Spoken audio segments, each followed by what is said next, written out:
It was a dark and stormy night when Simon McAllister, a 35-year-old journalist, found himself at the entrance of the notorious Wellington Asylum.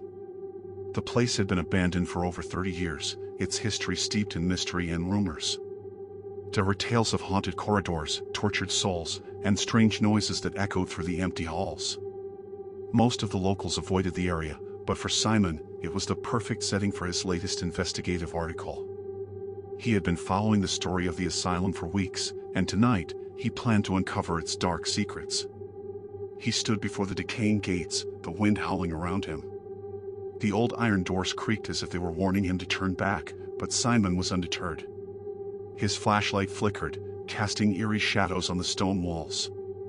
He took a deep breath, adjusted his bag, and stepped inside. The air was heavy, thick with the smell of mildew and decay. The sound of his footsteps echoed through the abandoned grounds, and his heart began to race. He had no idea what with the possibility that this could be something unspeakable, drugs, illegal items, or worse. But there was no turning back now. I slid the contents of the envelope out. The first thing I saw was a single, weathered photograph. It was a picture of an old mansion, situated on a cliffside overlooking a foggy sea. The mansion had an eerie air to it, with tall, decaying columns and windows that seemed to leer at anyone who dared to approach. I flipped the photo over, but there was no writing, no clue about what it was or where it came from. Underneath the photo, there was a small black USB drive. I stared at it for a long time. It looked so innocuous, but I knew better than to trust it. I had heard enough stories to know that the dark web wasn't just about illicit goods, it was also a breeding ground for horror, for the twisted and the vile. Still, I plugged it into my laptop. The screen flickered as it loaded, and a folder appeared. It was labeled The Mansion. Inside, there were several video files. The first one had the title The Message. Against my better judgment, I clicked on it. The video opened with grainy footage of the mansion from the photograph. It was night, and the camera was shaky, as if someone was holding it while running. The sound was distorted, and it seemed like the person filming was breathing heavily. The footage zoomed in on a tall figure standing in the doorway of the mansion. The figure was dressed in a black cloak, their face hidden in shadow. A voice, low and distorted, echoed through the video. "Alex, it's time. Come and claim what's yours." The video abruptly cut out. My heart raced. I couldn't make sense of what I had just seen. I stared at the screen, trying to calm myself. This was just some sick prank, I convinced myself. It had to be. But then, another video file appeared on the screen, titled The Warning. I hesitated, but curiosity won over once again. This time, the footage was clearer, but it showed a completely different side of the mansion. The camera was focused on a room filled with old, dusty furniture, but there was something strange about the place. The walls were adorned with old paintings of strange figures, men and women with hollow eyes, faces that seemed to shift in the flickering light. The camera zoomed in on one of the paintings, and I saw a figure in the corner of the frame, standing still in the shadows. The figure's eyes glowed with a faint, unnatural light.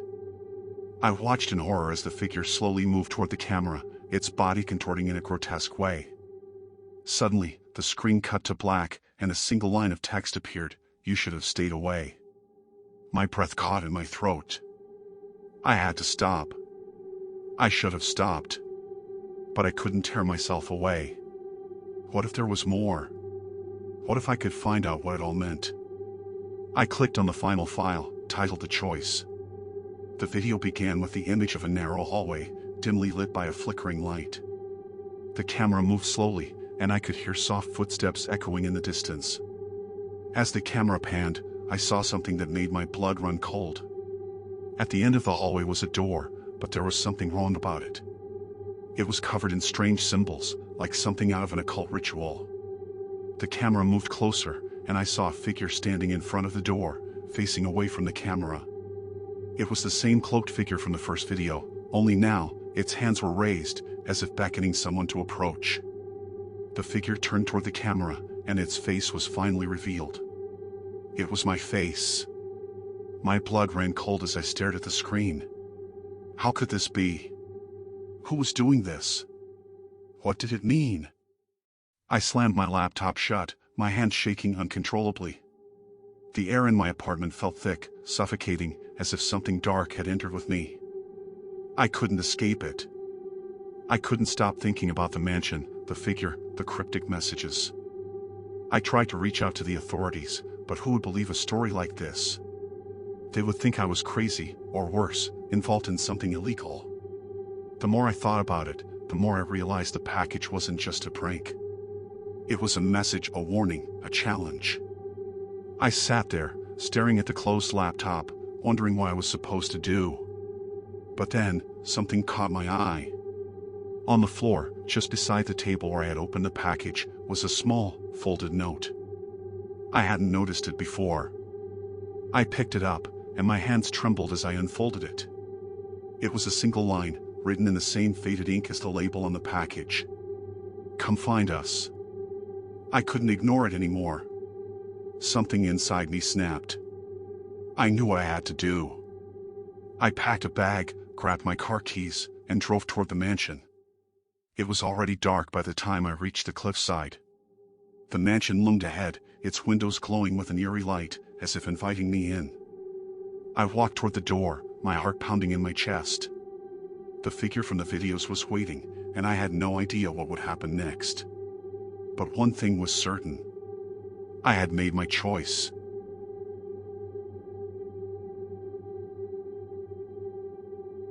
The town of Black Hollow had always been surrounded by thick, ancient forests. Legends whispered through generations told of people who wandered too deep into the trees and were never seen again. Most dismissed the stories as folklore until Daniel Carter disappeared. Daniel was an experienced hiker, the kind of man who scoffed at the idea of getting lost. On October 12th, he set out alone for a weekend trek through Ravenwood Forest, a stretch of untamed wilderness infamous for its unsettling silence. He told his sister he'd be back by Monday. He never returned. Authorities launched a search party, combing through the dense woods with dogs and drones.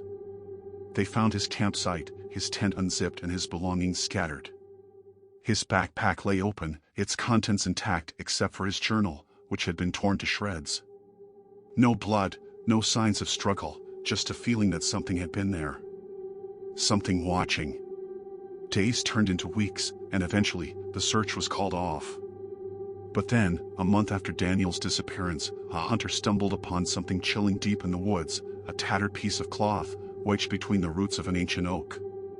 It was Daniel's jacket, but it looked decades old, the fabric disintegrating at the touch. Rumors spread like wildfire. Some claimed Daniel had fallen victim to the mythical Ravenwood entity, a shadowy figure that was said to lure people into the depths of the forest, never to be seen again. Others insisted he had simply lost his way and succumbed to the elements. But then the recordings surfaced. A group of urban explorers, intrigued by Daniel's case, ventured into Ravenwood with cameras. They documented their journey, marking trees as they progressed to avoid losing their way. Around dusk, they came upon a clearing, the air thick with an unnatural stillness. Their footage showed something strange, carvings on the trees, symbols that hadn't been there moments before. And then, in the final minutes of their recording, a voice. A faint, barely audible whisper, "Leave." The group fled, abandoning their equipment. When the video was later examined, one frame stood out. Just beyond the tree line, almost imperceptible, was a figure. It was blurry, humanoid, but wrong, its limbs too long, its head tilted at an unnatural angle. And its clothes, though faded and tattered, were unmistakable. It was Daniel. No one goes into Ravenwood anymore.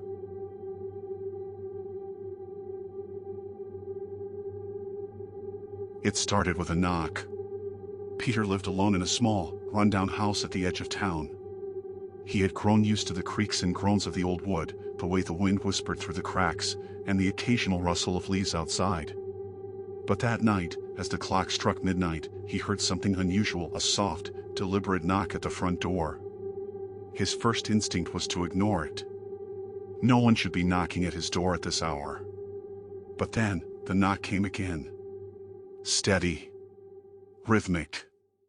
3 short taps, followed by silence. He sat frozen on the couch, his pulse quickening. His phone was on the coffee table, just out of reach.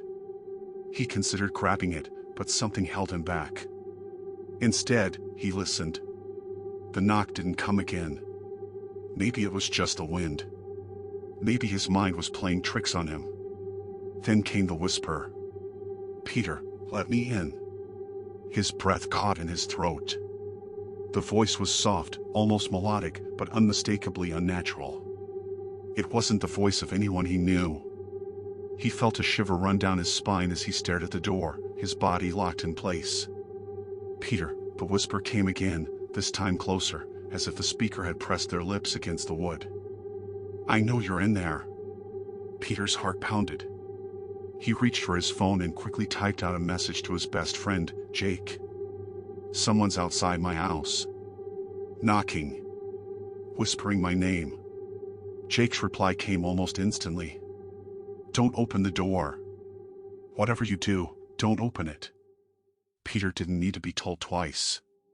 He slowly rose to his feet, moving as quietly as possible. He double-checked that the door was locked, then backed away, his eyes never leaving the entrance. The whispering continued, but the words grew distorted, as if coming from a broken radio. Then the handle turned. Peter felt bile rise in his throat. The lock held, but he could see the knob twisting back and forth, slow and deliberate. The whispering turned into a raspy chuckle. Then, silence. Minutes passed. Peter didn't dare move. His phone vibrated in his hand. It was Jake again. "Is it still there?" Peter hesitated, then typed back. "I don't think so. But I'm not checking." He waited for a reply, but none came. A strange sense of unease settled over him. He switched to the call screen and dialed Jake's number. It rang once. Twice. Then he heard it. From the other side of the door. The sound of a phone vibrating. Right outside. Peter's blood ran cold. A text popped up on his screen. "I'm inside." The lights flickered, and the whisper returned this time, right behind him. "Peter."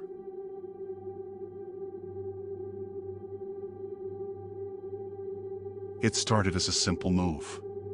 Jake and Emily had been searching for a place to rent for months before finally finding a charming, albeit slightly old-fashioned, house on the outskirts of town. The rent was suspiciously low, but the landlord, a gaunt older man with deep-set eyes, explained that it had been sitting empty for years. Eager to start their new life together, the couple brushed off any concerns and signed the lease. For the first few weeks, everything seemed perfect. The house was spacious, the neighborhood was quiet, and their work commutes were manageable. But then, strange things began happening. It started with noises, faint scratching in the walls, as if something were moving inside. At night, the couple would hear the sounds of furniture shifting, yet nothing was ever out of place. They chalked it up to old pipes and settling wood. But then, Emily discovered something disturbing. While cleaning the guest bedroom one afternoon, she noticed that the wall on the far side of the room didn't align properly with the adjacent hallway. Running her hands along the wallpaper, she felt a slight draft coming from what should have been a solid wall. Curious, she knocked, and the sound that echoed back was hollow. Jake helped her investigate further, and after some effort, they uncovered a nearly invisible seam in the wallpaper. With a bit of force, they pried open what appeared to be a hidden door, revealing a narrow passage that led to a small, windowless room. The air inside was heavy, stale, and filled with an inexplicable sense of unease. The room contained a single wooden chair in the center, facing a stained, tattered mattress on the floor. On the walls, deep scratch marks trailed along the plaster as if someone or something had tried desperately to escape. The sight sent shivers down their spines. But what truly unsettled them was the smell. It was a sickly, decayed odor, like rotting meat. And in the farthest corner of the room, they found a small wooden box, its lid slightly ajar. Against their better judgment, they opened it. Inside was a collection of old Polaroid photos. Each depicted a different person, sitting in the same wooden chair, staring at the camera with hollow, lifeless eyes. Some of the images were decades old, their edges yellowed with time. Others appeared more recent. But the most chilling thing was the last photo in the stack. It was of Emily. She was sitting in that very chair, wearing the same clothes she had on that day. But the picture looked aged, as if it had been taken years before. The couple fled the room, their hearts pounding. They immediately called the landlord, demanding an explanation, but the call went straight to voicemail. Frantic, they searched for any history on the house. What they found sent them into a spiral of fear. The house had belonged to a man named Richard Gorman, a reclusive figure who had been suspected of multiple kidnappings in the late 1970s. Neighbors reported hearing strange noises at all hours, but no concrete evidence was ever found. Gorman had vanished decades ago, leaving the house abandoned until it was put up for rent. That night, as they lay in bed, unable to sleep, they heard it again. The faint scratching in the walls. But this time, it wasn't just scratching. It was whispering. And then, the bedroom door creaked open. The last thing they saw before the lights went out was the chair in the secret room, now empty.